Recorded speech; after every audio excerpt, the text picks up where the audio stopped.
En esta sesión vamos a hacer un breve repaso de las consideraciones estéticas propuestas por una de las intelectuales francesas del siglo XVIII más relevantes, conocida como la Marquesa de Lambert o Madame de Lambert. Como podemos leer en una completísima reseña biográfica aparecida con motivo de su muerte en el Mercurio de Francia, Madame de Lambert había nacido en París en 1647, llegando a vivir hasta los 86 años de edad, falleciendo en 1733. En su educación tuvo sin duda un muy especial papel su madre, de gran cultura y mentalidad abierta, así como por el segundo marido de esta, quien habría inculcado a la joven Anne-Thérèse una grandísima pasión por la literatura. En 1710, ya con 67 años de edad, comenzó a liderar en París un salón literario que alcanzó una grandísima popularidad, cuyas reuniones tendrían lugar en una de las salas que ella había alquilado del Hotel de Nevers en la calle Richelieu, un edificio que aún hoy existe y que vemos en la imagen en una fotografía reciente. Un salón que recibía visitas 2 veces a la semana y por el que pasaron algunos de los más relevantes intelectuales franceses del momento, como Fontenelle, Montesquieu y un larguísimo etcétera. Un salón cuya importancia llegó a ser tal que algunos lo consideraron como la antecámara a la Academia Francesa. Madame de Lambert fue autora de un buen número de obras, entre las que destacan las que vemos en la imagen, escritas entre mediados de los años 20 y hasta su muerte en 1733. Muchos de estos escritos de Lambert fueron traducidos al castellano en 1781 de mano de un interesante personaje, María Cayetana de la Cerda y Vera, condesa de Lalaing, nacida en Badajoz en 1755, y una de las primeras en introducir en España el pensamiento de las ilustradas francesas. Y precisamente en consideración a esta traductora he considerado oportuno hacer uso en los textos de Lambert, que vamos a ir viendo a lo largo de esta presentación, la traducción al castellano realizada por ella y publicada en Madrid, como digo, en el año 1781. Madame de Lambert es hoy, sin lugar a dudas, una de las figuras principales del siglo XVIII en la reclamación de los derechos de las mujeres y es por tanto una figura esencial en la historia del feminismo. No obstante, escribió, como vemos, también sobre muchos otros temas, sobre la educación, la amistad, la vejez, las riquezas, pero también sobre la cuestión del gusto, de forma particular en ese ensayo breve que tituló Reflexiones sobre el gusto y sobre el que vamos a hacer algunos comentarios. Los debates sobre el gusto eran en aquel momento tema candente en los salones literarios franceses y, como comenta la propia autora, en este párrafo y en el que nos advierte de la siguiente paradoja: todo el mundo habla del gusto. Se sabe que el talento del gusto es superior a los otros. Se conoce toda la necesidad que hay que tenerle y con todo nada es menos conocido que el gusto. Su opinión en relación a este concepto es, desde luego, muy clara y concreta. El gusto es el primer movimiento y una especie de instinto que nos arrastra y nos conduce más seguramente que todos los razonamientos. Volveremos sobre esta afirmación más adelante. Y adelantando algo que Kant dirá en su crítica del juicio, escribe de Lambert: a una persona inteligente se le puede atraer a nuestro parecer, pero nunca hay seguridad de atraer una persona sensible a nuestro gusto. No hay prisiones ni hechizos para atraerlos así.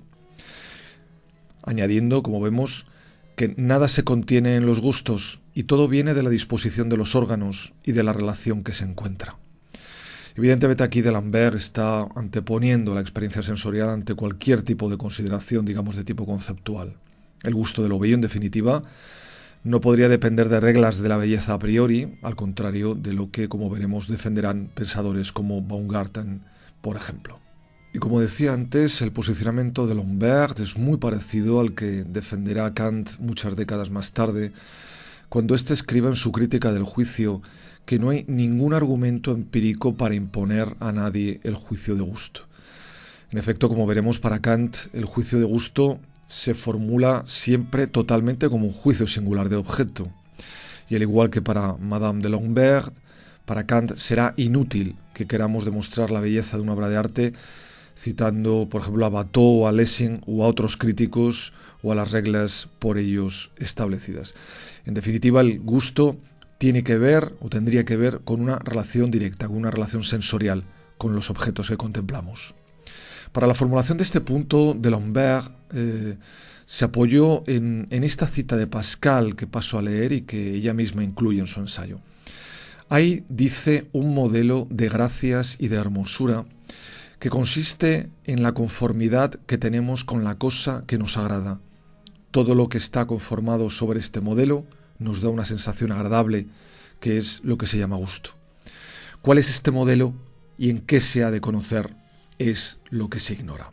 Es decir, insisto en este punto, el gusto no podría depender de reglas o de cualidades ideales del objeto, sino en una especie de indeterminada y quizá indeterminable conformidad o adecuación entre el objeto y la disposición de nuestros órganos perceptivos, y todo ello de acuerdo a un modelo de belleza que, como dice Pascal, desconocemos.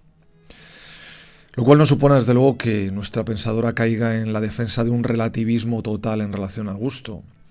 Por el contrario, habría en Madame de Longuebert la reclamación de una cierta universalidad de gusto, que en su caso dependería de su exactitud. Leemos lo que escribe a este respecto. Hay, no obstante, una exactitud del gusto, como la hay del sentido. La exactitud del gusto juzga de todo lo que se llama gracias, afectos, decencia, finura o flores del espíritu, si me es lícito hablar así.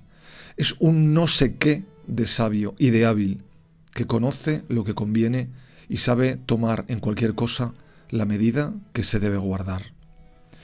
En definitiva, nos dice, como no hay en cada cosa más que una sola verdad, en habiéndola alcanzado se ha adquirido lo seguro y lo fácil.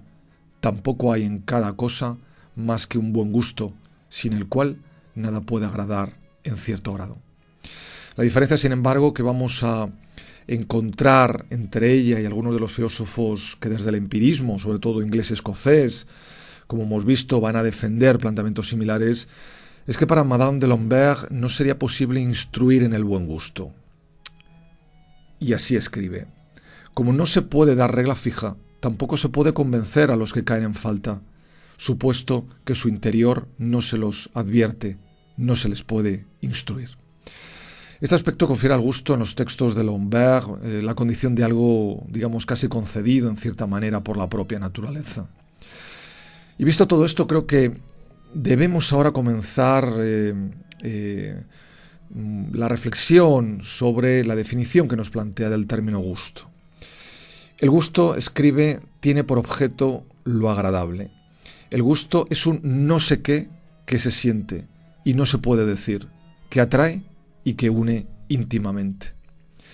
En relación a esta expresión, el yo no sé qué, que ella emplea en el texto, creo que conviene que recordemos que se trata de una expresión muy empleada ya en la Francia del momento, sobre todo desde que Dominique Bourg publicara en París en el año 1671 el escrito que vemos en la imagen, Conversaciones o diálogos de Ariste y Eugène, y en el que esa expresión, je ne sais quoi, se empleaba como referencia a todo lo que se resista a la categorización, indicando la posibilidad de un conocimiento, digamos, de lo inefable a través de las operaciones del corazón.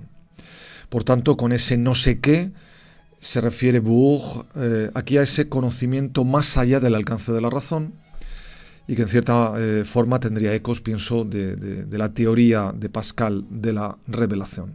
Es una expresión que aparecerá, como sabemos, luego en Shaftesbury y también en Feijó, quien publicará en 1734 un texto precisamente titulado El no sé qué, y que aparece recogido en su Teatro Crítico Universal. En todo caso, creo que no debiéramos olvidar que en el caso español este no sé qué ya aparecía muchos años antes de que lo empleara Bourg en una famosa glosa de San Juan de la Cruz, la titulada Glosa a lo Divino, y que decía así: por toda la hermosura nunca yo me perderé, sino por un no sé qué que se alcanza por ventura.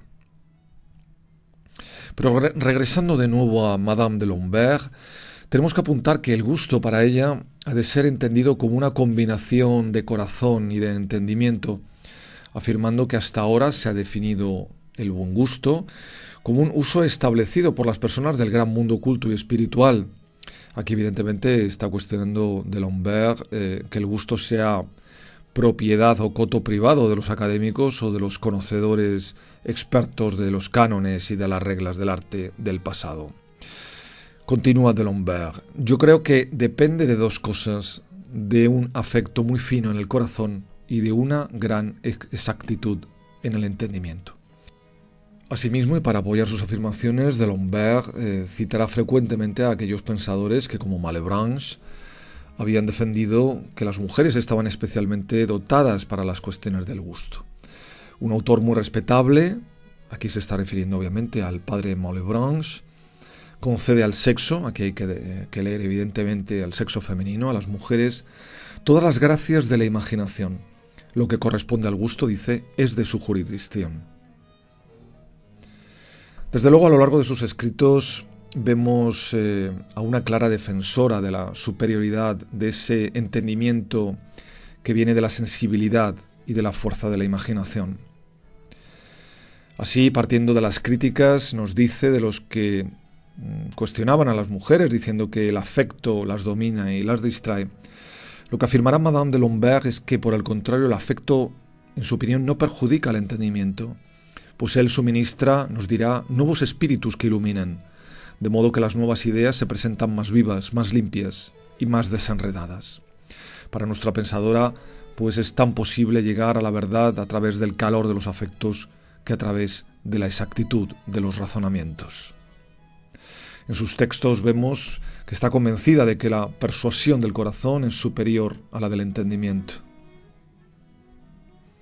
Y por eso sus textos son una aclamación, podemos decir, de lo afectivo y de la sensibilidad. Un solo movimiento del corazón, un afecto, tiene más crédito sobre el alma que todas las sentencias de los filósofos. La sensibilidad socorre al espíritu y sirve a la virtud. Y ya para terminar esta presentación, no olvidemos el compromiso de Lombert en pos de la igualdad y por el reconocimiento de los derechos de la mujer en esta Francia de la primera mitad del siglo XVIII. Un compromiso que tan explícito se hace en este fragmento de su texto, Reflexiones nuevas sobre las mujeres, donde escribe de Lombert: ¿Qué derecho tenéis vosotros para privarnos del estudio de las ciencias y de las bellas artes? Las que se han dedicado a ellas, ¿no las han conseguido en lo sublime y en lo agradable? Si las poesías de ciertas damas tuvieran la circunstancia de la antigüedad, las miraríais con la misma admiración que las obras de los antiguos. Y de hecho quisiera aprovechar este comentario que hemos hecho de la protagonista de esta sesión para hacer también un pequeño homenaje al notabilísimo papel que las mujeres van a tener en el desarrollo de las artes durante el siglo XVIII, a pesar de todas las inmensas dificultades que casi todas tuvieron para acceder a la formación artística. Recordemos, por ejemplo, en el campo de la pintura, por citar uno solo de los ámbitos de la creación, las excelentes obras de Angélica Kauffmann que vemos en la imagen, Vigée Lebrun, o, por ejemplo, la neerlandesa Rachel Ras, especializada en la pintura de naturalezas muertas. Pintoras, todas ellas, que son figuras esenciales del arte de aquel tiempo y que poco a poco van siendo cada vez más reconocidas en el desarrollo, en la evolución de la pintura europea del siglo XVIII.